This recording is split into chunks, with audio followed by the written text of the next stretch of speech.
Maybe I'm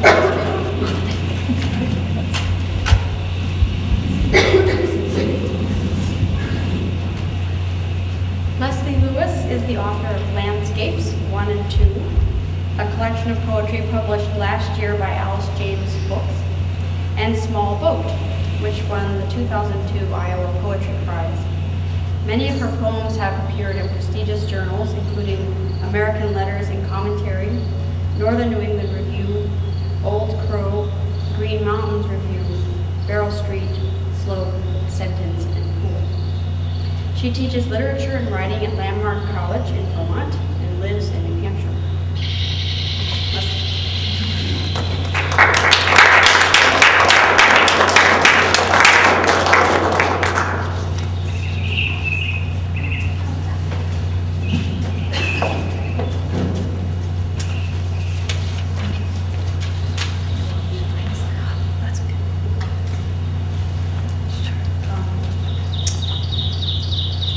First, I want to thank the gallery and Emily Dickinson Museum for having me read. It means a lot to me because I spend a lot of time looking at art and I spend a lot of time out in the landscape and probably get most of my poems from those two places, so it feels really perfect to be here reading in conjunction with the show. I was here this afternoon looking at the show and it's really fantastic and beautiful. I particularly enjoyed spending an hour watching the cows in the eclipse. It was really something special. That's what's her name? Tess Hazine. That was a beautiful movie. And I spent a lot of my time writing outside. I guess it's called plein air, like an artist with paint. In fact, I'm going to give a workshop this summer called Poetry Plein Air. Hike out right up in New Hampshire. My book, Landscapes 1 and 2, the title of that book was kind of a struggle. It was really supposed to be called Oh Amtrak. And Amtrak wouldn't let me use their name because there wasn't enough train in the book. So I sort of picked the title almost as a joke, and then it started to make sense to me. I started thinking about landscapes as being inside and outside, and winter and summer, and all the different moods that are in the landscape. And I just think lately it's become a lot more fluid for me. It's not so much one or the other, that one thing kind of runs into the other. Winter runs into summer, and I run into the landscape, and the landscape runs into me, and it's not quite so separate. Most of the landscapes that I'm going to read from both my books are New Hampshire landscapes where I live, but sometimes I travel and some of those landscapes come in too. Also, most of my poems are very collage-like. They come from a lot of different places, get put in the same poem sometimes. And I guess, some people would call my poems impossible, and I would say that I hope that they're new but possible. They're possible landscapes, not impossible landscapes. And last thing I just want to say that I'm reading, just by coincidence, I'm reading again in town on Sunday at the Jones Library. And if anybody wants to come again to hear me read, I'll be reading totally different poems. So first I'm going to read from my first book. I only have 2 books, not 12 books. Then I'll read from my second book.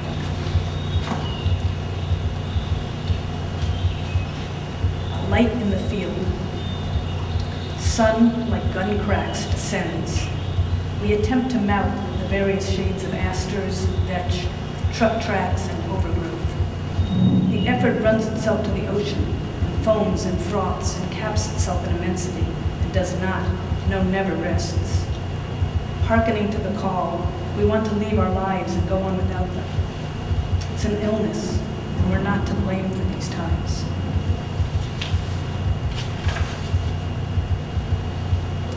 This is a tree poem. It's about sugaring. I do some sugaring up in New Hampshire, and this poem is called 10 Trees. Get the drill, check the battery, one hand gestures to the other.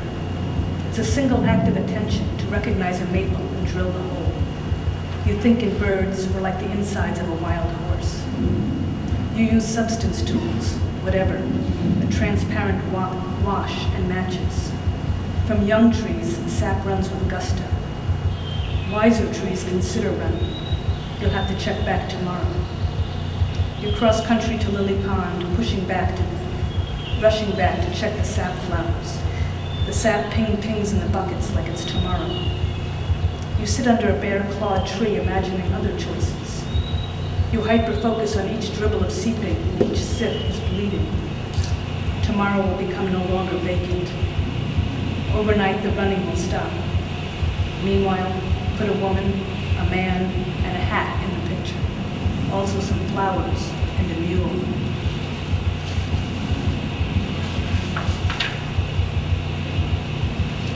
When we grow up, we want to be dreamers.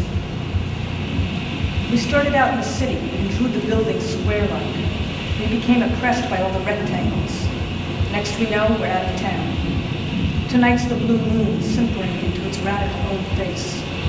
We are 4 humans in the woods watching a porcupine. We live in a more fortunate day. Between us and the laurel bush, a fire and lots of smoke, and snow behind the bush. We don't have to notice. The ache pours out our backs. It's syrup when it's half the sweetness of molasses, when it ribbons, when it aprons from the dipper. With no calm base to leap from, we leap, leaving the biggest trees around the house, making the window panes be small, giving up handsomely.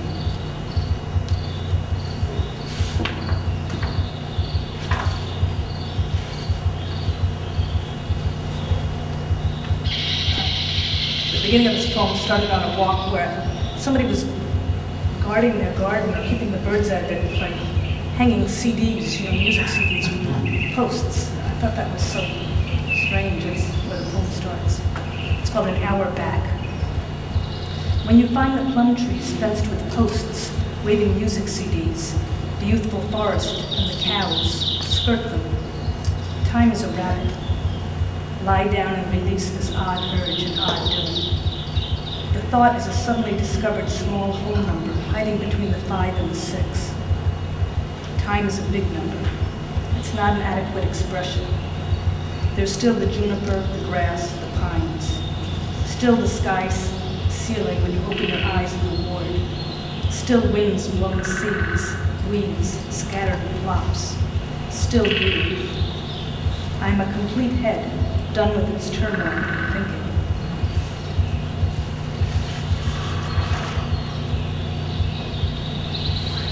The menders and the breakers. The rain does not cool and is sticky. The rain does not cool and is a sticky one to the present and the place. Is it a weakness, yours for narcotics? The trees levitate and become mountains. You stand in the water inside a melancholy boulder. Now you're a flying sandwich.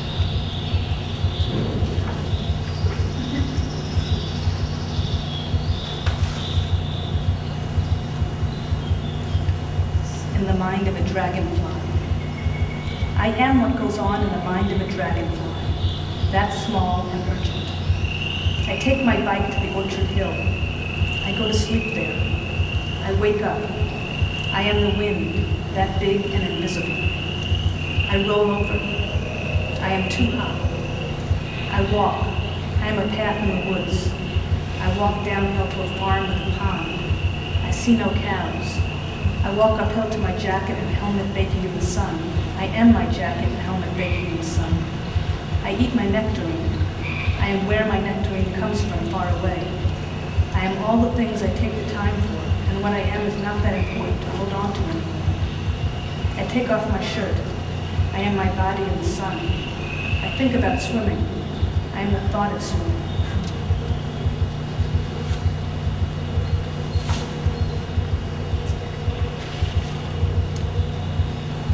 Read one more from this book, and this is a different landscape. This is out in Arizona, down in the Grand Canyon. I went to stay on an Indian reservation, a Havasu Indian reservation, and the hike down was really, really rough and hot. I got lost. It was a terrible hike down, so I took a horse. I got a guide and took a horseback up, and this one's called I'm Riding a Horse. We reached the hilltop in 2 hours. and from now on come the words that come after. The words are Flagstaff and sadness, sleepless on Mescal, drinking water, the Monte Vista rooftop at night.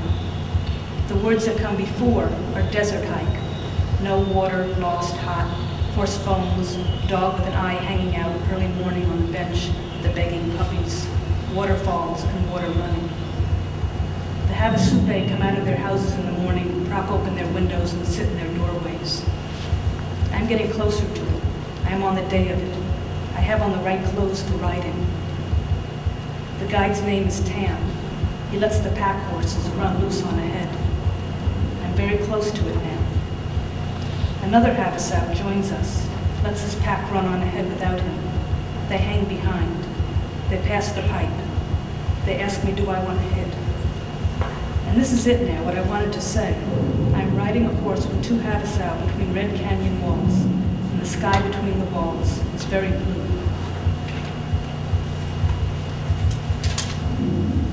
I switched books a minute.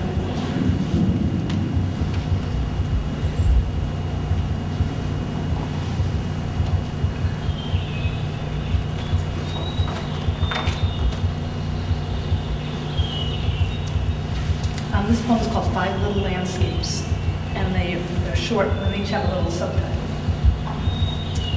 The leaf. The summer community left you a leaf punched with 1,000 tiny holes. Then at the Symposium for Art and Entertainment, the doctors burrowed in and removed the leaf from you and its reflection, which had been floating in a Valentine-shaped pool. Stump with bird wing shape. The pageant's gone by. Resplendent you, instructed, and henceforth I shall be hard to please. That is, you taught me how to love. That is, not completely. Correction. Troops of friends and helpers of winter unite in the mountains, and with their hands out confess. Not all conversations meet in the middle, so the artist's vision frequently corrects the writer's scene. Dear future. I can't be the queen. I'm the cranky baby, just like a waxy bird, and I don't build myself up. Lab is not a technical term, only a place when you sit you can offer to my deficiencies. You could not be conscious of the large and small infinities. Every view has its description, every room its acoustics, each its antics, dear future. I was on the train talking to you on my cell. My teachers and I were dancing. My sister was so happy, and my husband was playing the piano. A bunch of heartbeats. The horizon divides me from the coincidences of temptation and desire, which are not coincidence, but distant and moving away with purpose in the stream, whose purpose we don't know, which leaves us shaking with awe. At the same time, cold beauties descend from the hills we see. They want us to recognize them.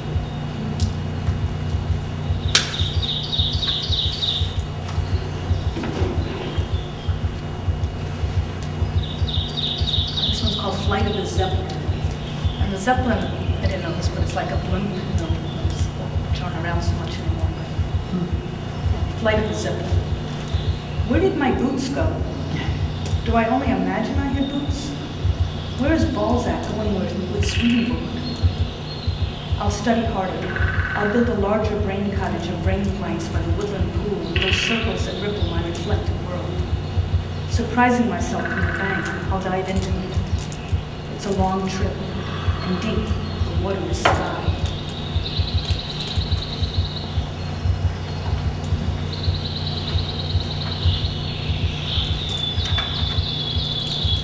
And this poem was written at least a little bit in response to an art show I saw that was an exhibit of small Italian landscapes. The poem is called Vivia, Mistress of the Small Landscape. Mistress of the Small Landscape, I forget your name. Most serene republic of the interior, I need your advice. Can we practice affection, ma'am? If you cannot surrender yourself enough, my birdie friend, that's what drugs are for. Dear Vivia, you linger in liquidity.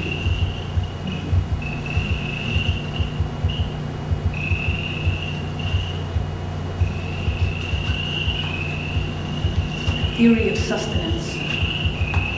We drove by, dropping meds in the depressed storm drains.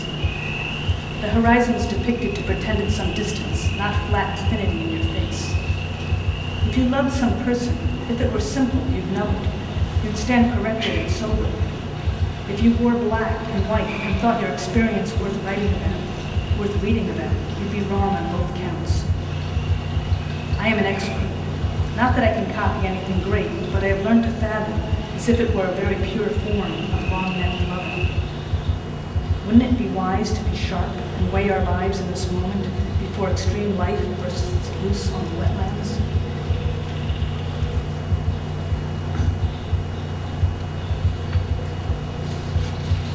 And this is another foreign landscape. This is actually the Alps. And I was there with my daughter, and I'd been traveling around with her and my sister, and I kind of really needed a break. I needed a day to myself to just go write. And it was pouring rain that day, and I kept trying to go out and hike and write, and it wasn't going to happen. So this was written from the inn, just looking out the window. It's called Experiment. I can think of my world as 16 squares, with a mountain, a house, roof, a church steeple, trees of reds and greens, and a sky to place within. It's raining. I can move my head all around. The light changes frequently. A fly creeps along the window glass. I can think of my head as 16 squares. I can move the world all around. A fly creeps along the window glass.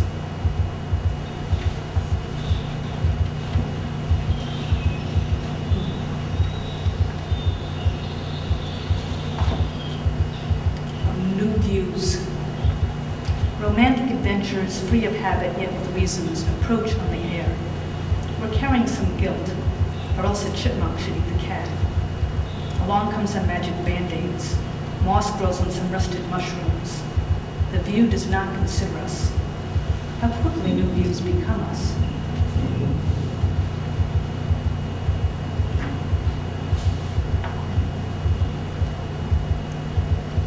I'm often struck when I'm walking around in the winter how really bright when the sun reflects off ice. It's just really astounding, even more than the sun reflects off water. This poem is called The Floating Dots, a Waving Sigh. You called twice sad today. Ah, it is as it is. Sun on ice, on beaver pond, under power lines, skims unwavering towards who wants to lie on it, who kneels to it. The way it teases you goodbye, you know it can kill you. You look beautiful too, when beauty snowshoes away.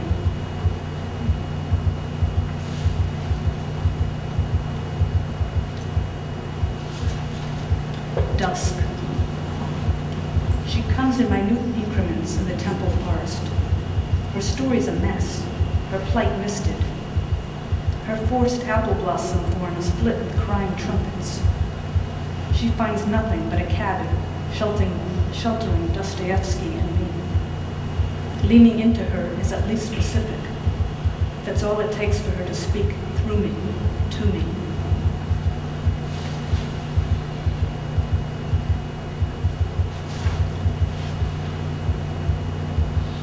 A dance in the continuum. You're over-pinked, supper side up and earth side down. Officers circle the swamplands. You're becoming one of them, 0 degrees, all idea, no thing. In fact, the speed of light does not vary because light is always where it's going. Its wrists are curved. You know by experience the mountains in the mountainous continuum, where each of many people live in some form of violet light.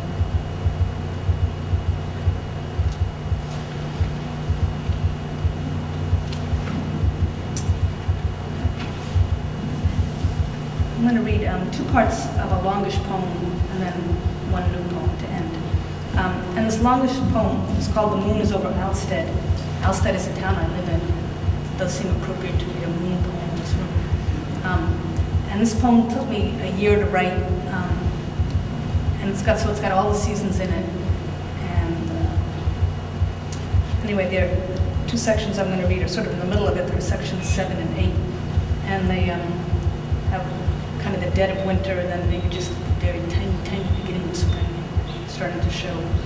And they were also written in the winter after 9/11, so there's a little bit of reference to what's going on in the world. This is section 7.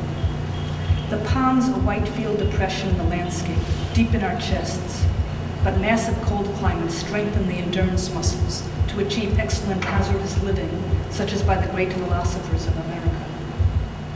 We return from dancing at the xylophone bar. The plankway rolls away. We'll be a couple in New Hampshire in a gray living room January sunset, a baby yawn learning to use the potty. We'll drink peculiar beer-sucking emptiness. The cold finds the hole, rushes in, and freezes the pipe. I listen to him breathing over the phone. A Japanese doll holds buckets of degrees, so she could dump some warmth, but she doesn't. The anti-possibility men march. They've come to say something, but say nothing. No precipitation falls. There's nothing like a family with a new baby. Nothing like a baby. How about rats and monkeys? We become competent and we become extinct. I'm speaking for dinosaurs and depressors. From the top of my glasses shoots a dagger to the future. I forget that I am driving and I close my eyes. I forget I am living. I wake up from a night of not sleeping, find the word heart in your heart, take a pill and go. More than more Arctic air. What other air comes here ever besides the pond frozen forever? Say brazen, say stupid, say it's what's happening. They said she was unusual and serious, doing hard, dark coffee shop studies, but I heard her laugh at that. I'm doing nothing to stop this war. I don't know what to do about it. The dog shit will fall into the water when the snow and ice thaw. This is section 8. Dear snow, when you thaw, I love to be ridiculous on earth. Let go of looking and see. To see for the rest of the day a distant view of the Connecticut. Just a little watercolor and a dream. I try to look away, to give the thoughts some privacy, but she is surrounded by other thoughts from the cave of thoughts, where they breed and birth and squirm until mature, and venturing out to a brain or an electric fence or a hexagram. There's something bad I'm forgetting to think about. If the mountain is bald, the earth is an infant. I come out not knowing where I am, and everything knocking on the brain door illegal. If it means washing museum floors forever, I'll imagine what would be out the window if you had a window. Sitting snow sits, underfoot of force. In the grocery, a man with a long red beard at a garden show, and at the barn sale, 2 men carrying an iron crib and talking will jerk and snap. It's all better than money. To be honest, it's only my hearing it and then being happy. It was no acid trip, suggesting it was. Then I saw the pond had some green to it. Meanwhile, I watched the bombing on TV. Water looked like water. It's too late for this American sunlight, and too soon to be thinking this way, but thinking likes to get a jump on things. The outlook waters rush over a 3-board bridge. This is the journey you do staying still. The hard part knowing if you're moving at all. The water molecules rise with no comment. Light hail and the corpse of a small animal get pushed downstream. The disposition to be good is sad at dusk again. The sun has sighed. The moon is over Alstead. To be sincere as water, I need more time alone than I planned for. The radio from Rob's van parked at Jay's barn reminds me. I have to take care of Little Spring. There's a bowl full of water needing holding. It's in the sap pan smoking and old housewood on fire. I want to be the hand on your forehead that you ask for. I'm going to end with a new poem, newer poem. That's called February because it's appropriate for February. Snow sits perfectly, comfortably, heavily on the wooden gate and red and silver chairs, an iron table, and the ornamental crabs. Every twig is so laden, every breath, every child so laden.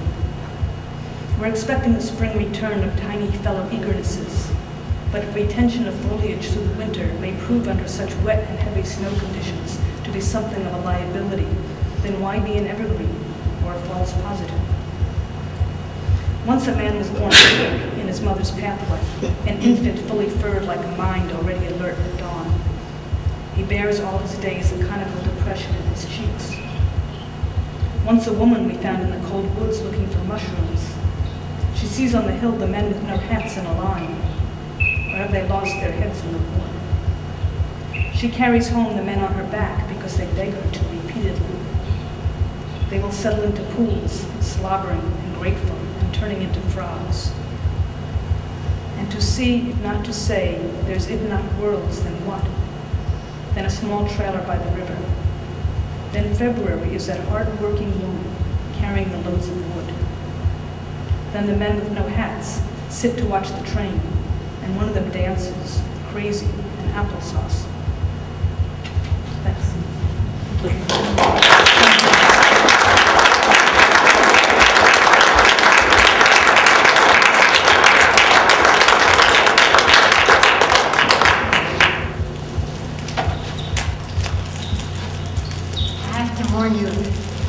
Many years of teaching has made it much easier for me to ask questions and answer them. So let's ask some questions. Yeah, why don't you ask questions and we'll answer.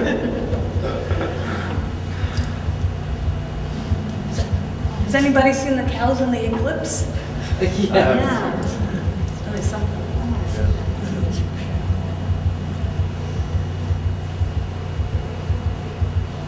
I was just wondering, how did either of you go about first starting on your road to getting some recognition for your poetry or some sense of renown?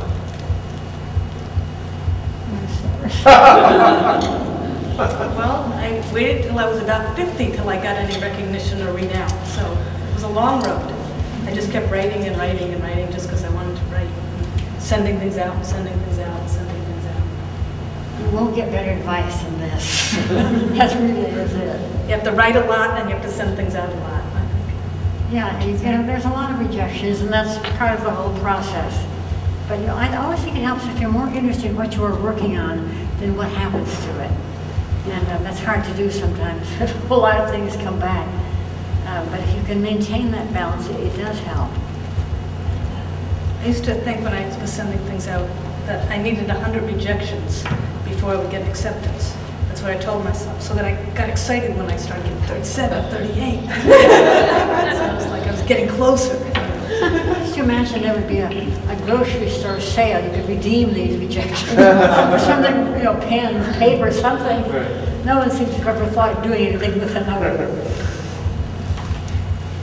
Just keep at it is the best advice.